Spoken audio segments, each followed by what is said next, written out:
Hello everyone, and thank you for watching. I made this slideshow to share some important information to help you in your job as a medical educator. Important changes are here from the ACGME. The ACGME is the accreditation body of graduate medical education. The ACGME ensures that programs train residents so that they can safely and independently care for patients without supervision. Like children who grow from infant to toddler to teen to adult, skills are acquired that turn a novice intern into a competent doctor. On this road, the resident must meet milestones that demonstrate they can go it alone. Milestones outline the development of specific abilities which must be acquired during training. The milestones represent a roadmap for residents as they advance in clinical skills, knowledge, and values. The milestones are divided into the 6 core competencies of patient care, medical knowledge, professionalism, interpersonal and communication skills, practice-based learning and improvement, and systems-based practice. So at this point, you may wonder, why should I be watching this? Your role as a medical educator is essential to training the doctors of tomorrow. You nurture, inspire, and teach. Your assessments provide the information to help residents grow and meet their milestones. To address the changes made by the ACGME, the evaluations you fill out will look different, but will provide better information.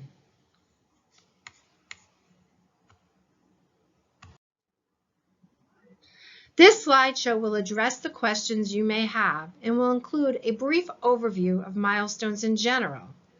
The questions that we will answer are, number 1, why Milestones 2.0?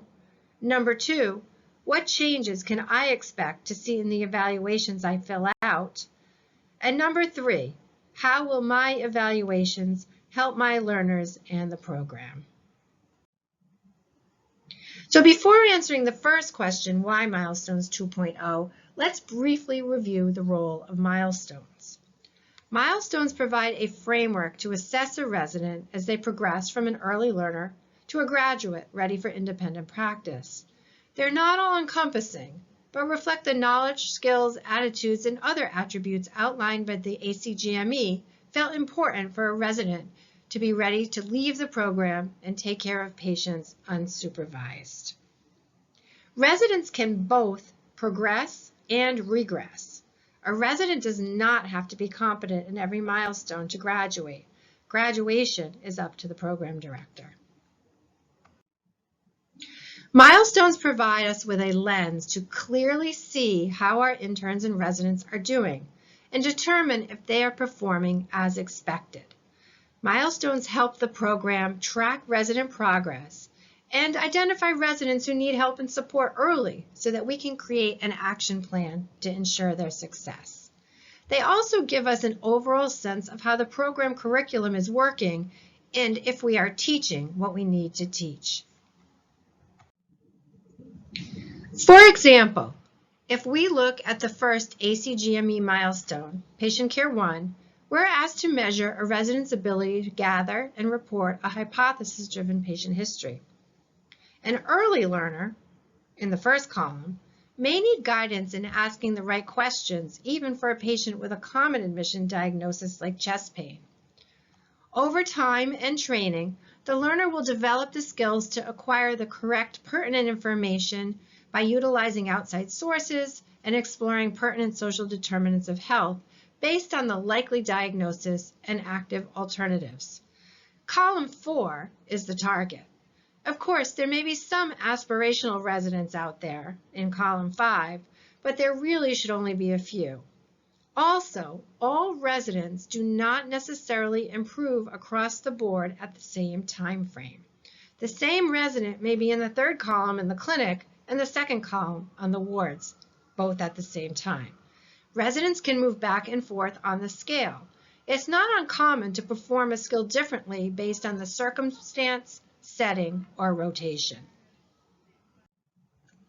Competency-based education using the milestones has been in place for a while now, but with continued use, it became clear the milestones needed an overhaul. Milestones 2.0 were developed to be more user-friendly. The language is clearer, it's easier to know what to look for.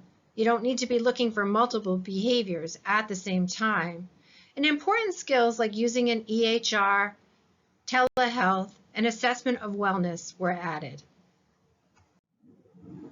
With the help of members of all divisions, new evaluations are being created for each rotation. These evaluations reflect the goals you have for our residents on your rotation. On to question 2. What changes can I expect to see in the evaluations I fill out? First, each evaluation will have no more than 9 questions. Each question will be more specific, with examples of what each level looks like. This should make it easier for you to recognize where the resident falls on the skills being measured. There will be a place to comment on any behaviors you noted that are not captured in the questions.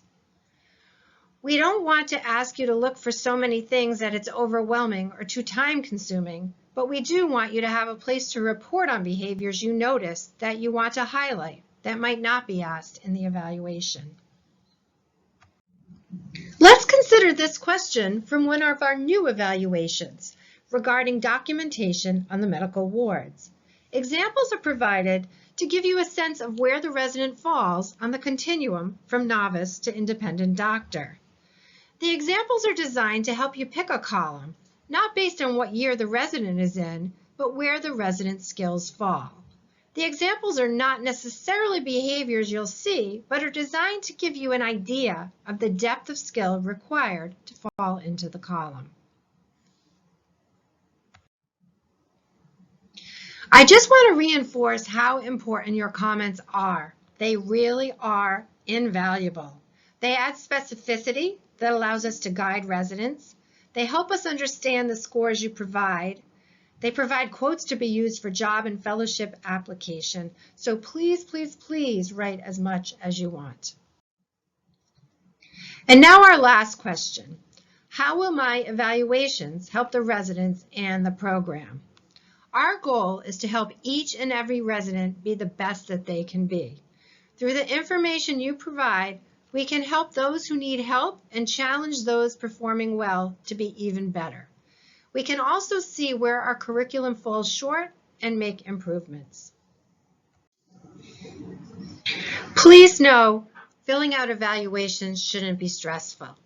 The information you provide is key, but it is combined with information from many sources. An individual evaluation question is not high stakes.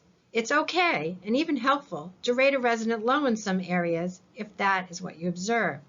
We're not all great at everything, and this allows reflection and growth. It is up to the program to assess overall competence and if a resident is ready for graduation. Think of pixels forming a picture. You are providing a few pixels based on what you saw. Everyone's input, or pixels, is what forms the big picture. Thank you for partnering with us to ensure the success of our residents.